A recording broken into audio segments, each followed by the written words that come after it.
আজকের এই বড় আপডেট ঘিরে ইতিমধ্যেই তোলপাড় গোটা পশ্চিমবঙ্গ। সব জল্পনার অবসান ঘটিয়ে অবশেষে পশ্চিমবঙ্গের পরবর্তী মুখ্যমন্ত্রী হিসেবে শুভেন্দু অধিকারীর নাম ঘোষণা করলেন অমিত শাহ।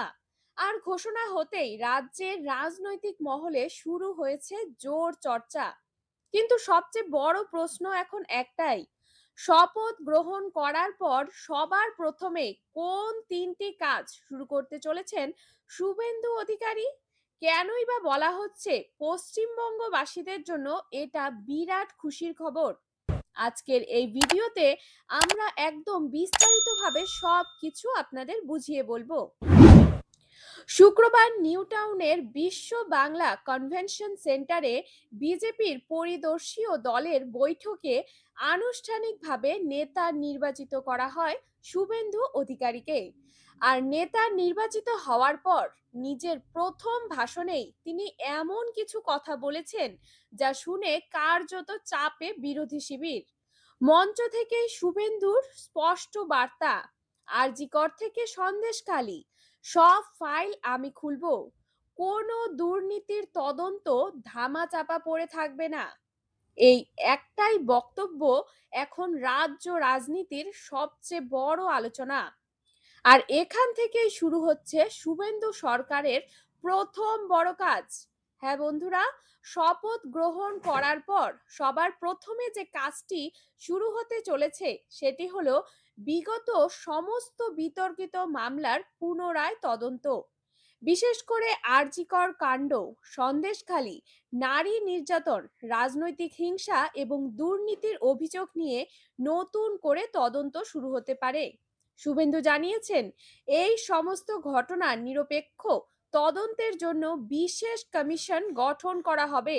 অর্থাৎ এতদিন যেসব ঘটনায় সাধারণ মানুষের মধ্যে ক্ষোভ ছিল সেগুলো এবার নতুন করে সামনে আসতে চলেছে। আর এই ঘটনার পর থেকেই অনেকের দাবি দোষীদের বিরুদ্ধে এবার সত্যি বড় পদক্ষেপ নেওয়া হতে পারে। এবার আসি দ্বিতীয় বড় কাজের কথায়। শুভেন্দু অধিকারীর ভাষণে বারবার উঠে এসেছে দুর্নীতিমুক্ত প্রশাসনের কথা। তিনি স্পষ্ট জানিয়ে দিয়েছেন যারা সরকারি টাকা নয় ছয় করছেন কিংবা প্রাতিষ্ঠানিক দুর্নীতির সঙ্গে যুক্ত ছিলেন তাদের বিরুদ্ধে কঠোর ব্যবস্থা নেওয়া হবে। আর তাই শপথ নেওয়ার পর দ্বিতীয় যে বড় কাজটি শুরু হতে পারে সেটি হলো দুর্নীতি বিরোধী বিশেষ অভিযান। সূত্রের খবর, একজন অবসরপ্রাপ্ত বিচারপতির নেতৃত্বে বিশেষ কমিশন তৈরি করা হতে পারে। এই কমিশন সরকারি প্রকল্প, নিয়োগ দুর্নীতি, কাটমানি অভিযোগ থেকে শুরু করে বিভিন্ন প্রশাসনিক অনিয়ম খতিয়ে দেখবে। অর্থাৎ সাধারণ মানুষের বহু দিনের অভিযোগ এবার সরাসরি তদন্তের মুখে পড়তে পারে। আর এখন বলবো তৃতীয় এবং সবচেয়ে গুরুত্বপূর্ণ কাজের কথা, যেটা শুনে সবচেয়ে বেশি খুশি হয়েছেন সাধারণ মানুষ। শুভেন্দু অধিকারী জানিয়েছেন প্রধানমন্ত্রী নরেন্দ্র মোদীর নেতৃত্বে বাংলার উন্নয়নের চাকাকে দ্রুত গতিতে এগিয়ে নিয়ে যাওয়া হবে। অর্থাৎ শপথ গ্রহণের পর তৃতীয় বড় কাজ হিসেবে শুরু হতে পারে একাধিক কেন্দ্রীয় প্রকল্পের দ্রুত বাস্তবায়ন। রাস্তা, রেল, শিল্প, চাকরি, কৃষি এবং মহিলাদের জন্য নতুন সুবিধা, এই সব ক্ষেত্রেই বড় ঘোষণা আসতে পারে বলে মনে করা হচ্ছে। বিশেষ করে যেসব কেন্দ্রীয় প্রকল্প এতদিন আটকে ছিল বলে অভিযোগ উঠত সেগুলো দ্রুত চালু করার দিকেই জোর দিতে পারে নতুন সরকার। বন্ধুরা, সবচেয়ে গুরুত্বপূর্ণ বিষয় হলো নিজের ভাষণে শুভেন্দু অধিকারী বারবার বলছেন আমি নয়, আমরা। অর্থাৎ তিনি একার সরকার নয়, মানুষের সরকার গড়ার বার্তা দিতে চেয়েছেন।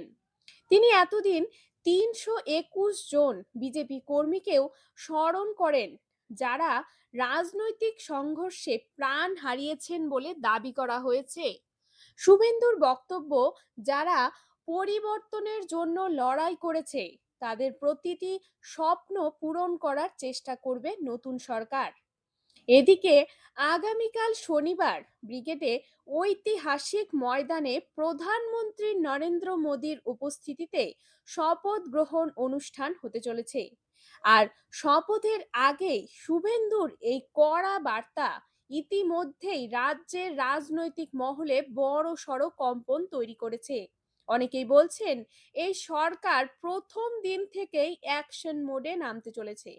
এখন দেখার বিষয় শপথ নেওয়ার পর কত দ্রুত এই তিনটি বড় কাজ বাস্তবে শুরু হয়। সত্যিই কি পুরনো সব ফাইল খুলবে? সত্যিই কি দুর্নীতির বিরুদ্ধে বড় পদক্ষেপ হবে? আর পশ্চিমবঙ্গ কি নতুন উন্নয়নের পথে হাঁটবে?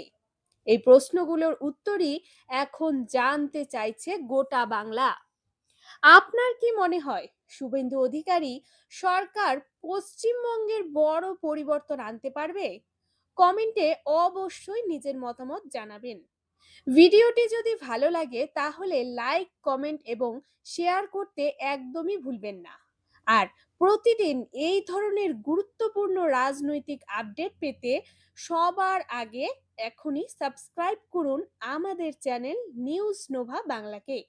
ধন্যবাদ।